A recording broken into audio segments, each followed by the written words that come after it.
ইরানে হামলা চালাতে পারে যুক্তরাষ্ট্র কয়েকদিন ধরেই এমন জল্পনা কল্পনা চলছে। এই পরিস্থিতির মধ্যে তেহরানকে আলটিমেটাম দিলেন মার্কিন প্রেসিডেন্ট ডোনাল্ড ট্রাম্প। নিজের সামাজিক যোগাযোগ মাধ্যম ট্রুথ সোশ্যালে দেয়া এক পোস্টে তিনি বলেন, একটি বিশাল নৌবহর ইরানের দিকে এগিয়ে যাচ্ছে। এটি অত্যন্ত দ্রুততার সাথে তার মিশন সম্পন্ন করতে সক্ষম। পারমাণবিক কর্মসূচি নিয়ে আলোচনার মধ্য দিয়ে একটি চুক্তি করার সময় ফুরিয়ে আসছে বলেও জানান ট্রাম্প। ইরান যদি পরমাণু অস্ত্র ইস্যুতে আলোচনায় বসে যুক্তরাষ্ট্রের সঙ্গে সমঝোতায় না আসে, তাহলে দেশটিতে যুক্তরাষ্ট্রের পরবর্তী হামলা আগের চেয়ে অনেক ভয়াবহ হবে বলেও সতর্ক করেন ট্রাম্প।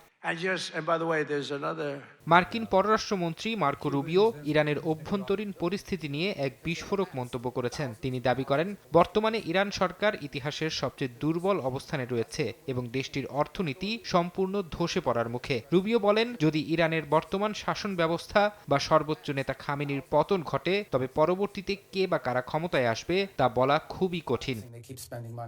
তবে মার্কিন হুমকিতে মাথা নত করতে নারাজ ইরান। দেশটির পররাষ্ট্রমন্ত্রী আব্বাস আরাকচি জানিয়েছেন, তাদের বাহিনী যুদ্ধের জন্য পুরোপুরি প্রস্তুত। যে কোনো পথে মার্কিন আগ্রাসন হলে তাৎক্ষণিক এবং চরম পাল্টা জবাব দেওয়ার হুঁশিয়ারিও দিয়েছেন তিনি। একই সঙ্গে আরাকচি জানান, কোনো ধরনের হুমকি বা জবরদস্তি ছাড়া একটি ন্যায্য ও সমান পরমাণু চুক্তিতে তেহরানের আপত্তি নেই।